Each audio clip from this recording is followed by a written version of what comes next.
Les élections fédérales sont maintenant bien entamées au pays et ici au Saguenay-Lac-Saint-Jean, la lutte va se disputer dans nos trois comtés fédéraux, soit Lac-Saint-Jean et Jonquière qui appartenaient au Bloc québécois et aussi Chicoutimi-Le-Fjord qui était dans les mains des conservateurs. Ce n'est pas un secret pour personne que la pandémie va jouer un rôle très important dans ces élections. J'ai donc demandé à un expert de me dire est-ce que c'était une bonne décision pour le gouvernement Trudeau de lancer des élections en pleine urgence sanitaire, mais aussi c'est quoi les enjeux de la région qui risque de revenir le plus souvent dans la campagne et finalement, est-ce qu'on peut s'attendre à des surprises? C'est un pari risqué pour le gouvernement de se lancer en élection dans ce contexte-là, parce que beaucoup de réactions que j'entends autour de moi, des gens disent c'est probablement la dernière chose dont on avait besoin d'une élection à ce temps-ci de l'année, surtout que son gouvernement n'était pas nécessairement menacé, même si lui et ses lieutenants prétendent que le Parlement était devenu dysfonctionnel. Alors c'est certainement, probablement, là, un des enjeux de la campagne qui s'annonce.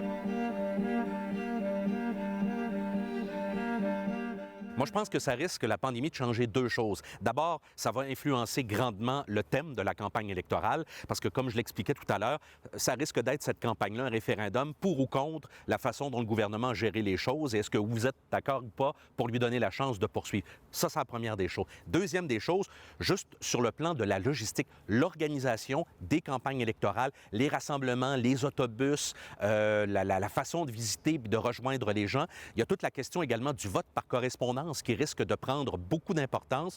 Élections Canada se prépare déjà en fonction de ça. J'ai hâte de voir comment les choses vont s'organiser, mais ça, probablement que ça risque de jouer aussi sur l'issue du vote.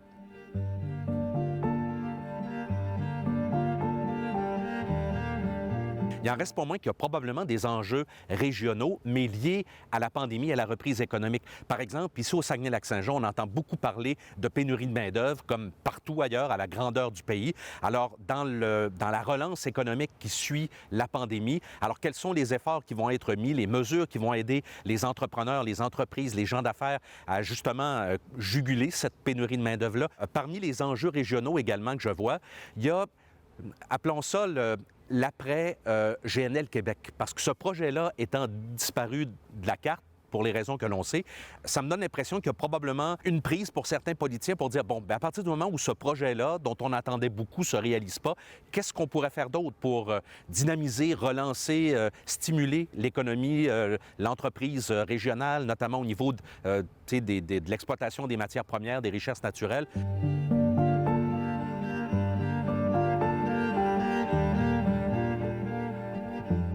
Ça va être une grosse bouchée pour le gouvernement Trudeau et pour le Parti libéral de réussir à percer ici au Saguenay-Lac-Saint-Jean parce que tant du côté des circonscriptions détenues par le Bloc québécois, les candidats semblent être bien assis. À Chicoutimi, Richard Martel a gagné beaucoup de galons au sein du Parti conservateur au cours des derniers mois, notamment avec l'arrivée au pouvoir d'Erin O'Toole à la chefferie. Alors, il se trouve dans une meilleure position qu'il l'était probablement en 2019. Rappelons que l'élection avait été très serrée à cette époque-là. Alors, pour le gouvernement Trudeau, ça risque d'être un gros défi que de réussir à faire élire un député au Saguenay-Lac-Saint-Jean.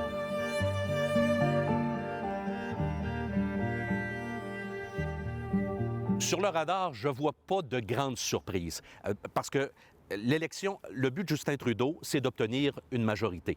Et cette majorité-là, il ne peut l'obtenir qu'en augmentant sa députation du côté de l'Ontario et du Québec notamment. Et il va devoir percer dans des régions où, justement, il n'a pas eu l'occasion de le faire parce que le Bloc québécois était fort. Alors, à mon avis, la game risque de se jouer à ce niveau-là entre libéraux et bloquistes.